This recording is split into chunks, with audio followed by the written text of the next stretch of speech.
Selamat jumpa kembali pada kelas kreatif yang ke-85.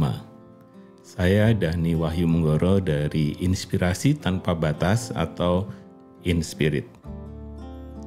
Untuk kali ini saya ingin berbagi pengetahuan tentang level of listening atau tingkatan dalam kita menyimak sesuatu.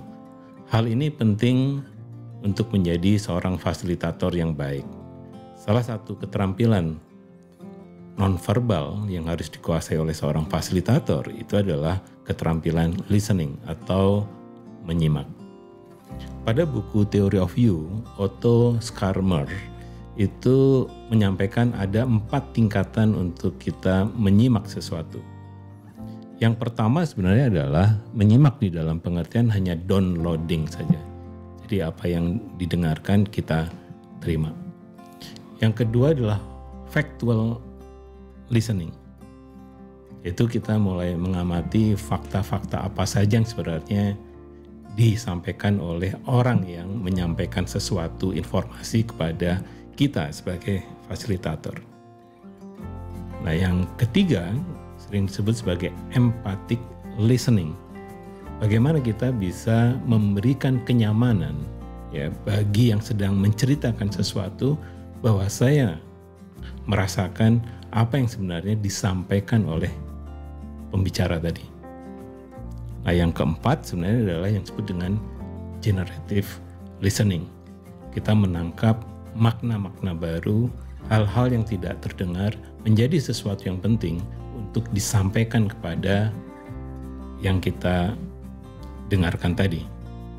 Nah, oleh karena itu ada salah satu buku yang judulnya Scribing. Sebenarnya ini buku untuk para graphic recorder. Itu yang menarik pertama adalah bahwa di tingkatan listening yang pertama biasanya itu yang kita sebut bahwa kita hanya mendengarkan kata, kemudian diubah menjadi gambar. Jadi kalau saya katakan kursi akan digambarkan sebuah kursi.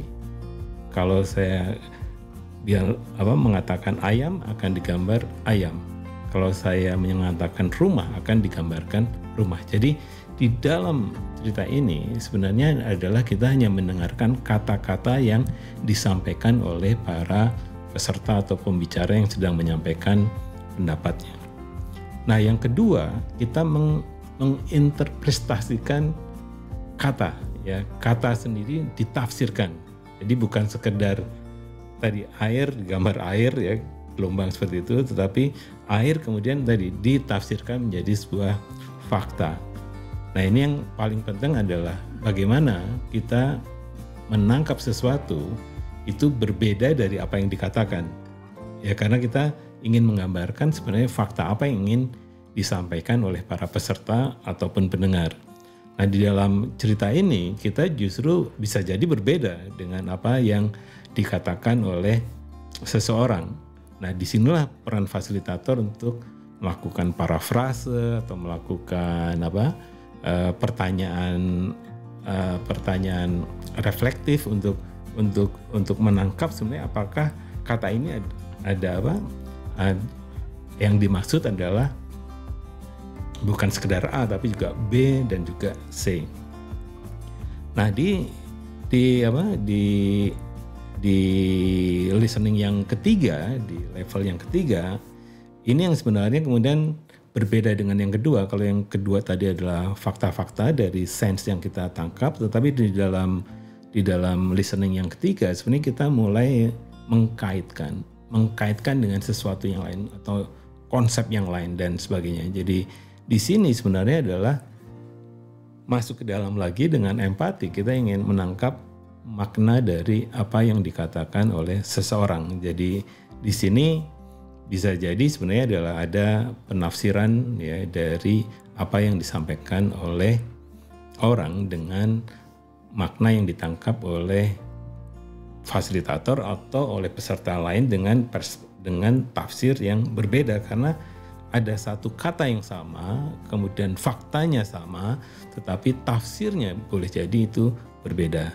Nah, yang terakhir adalah kita mencari esensi dari apa yang dikatakan oleh seseorang. Jadi di sini sebenarnya adalah seseorang yang menyatakan sesuatu, kita coba sebenarnya kita ingin tahu lebih dalam lagi. Kalau tadi makna kita lebih ke dalam lagi dalam kaitannya sebenarnya karena apa yang dikatakan oleh seseorang sifatnya adalah permukaan. Kita ingin lebih dalam lagi dan di level inilah sebenarnya kita bisa menangkap justru sesuatu yang sama-sama tidak diketahui oleh orang yang sedang menyatakan, walaupun katanya sama ya, dan juga tadi faktanya sama, tafsir sama. Tetapi kalau kita dalami lagi, ada beberapa hal yang kita lihat berbeda karena ada beberapa kata yang kemudian di kepala saya keluar sesuatu yang baru yang memungkinkan terjadi ide-ide yang baru. Ada yang juga hanya berhenti sebagai sebuah tafsir yang bermakna. Ada juga yang kemudian malah mengkaitkan dengan hal-hal yang lebih besar lagi yang sifatnya sistemik dan sebagainya. Jadi di sini kita belajar ada 4 level listening. Yang pertama sebenarnya adalah downloading saja. Jadi apa kata yang dinyatakan oleh peserta kita tangkap sebagai sebuah kata atau gambar. Kemudian yang kedua interpret, jadi menafsirkan, tapi juga hanya menangkap sense-nya apa sih sebenarnya yang ingin disampaikan dari orang yang menyatakan sesuatu ini. Nah yang ketiga kita mengkaitkan, jadi ini level tafsir yang berbeda, mengkaitkan dengan hal-hal lain yang berhubungan. Sedangkan yang keempat adalah kita mengungkapkan esensi dari apa yang sedang dinyatakan oleh orang dengan hal-hal yang lebih dalam, lebih besar, lebih sistemik, dan seterusnya. Itu saja hal yang ingin disampaikan di dalam kelas kreatif yang 85 tentang listening. Ya, bagaimana kita mendengarkan atau menyimak dari pendapat para peserta. Sampai jumpa pada edisi berikutnya.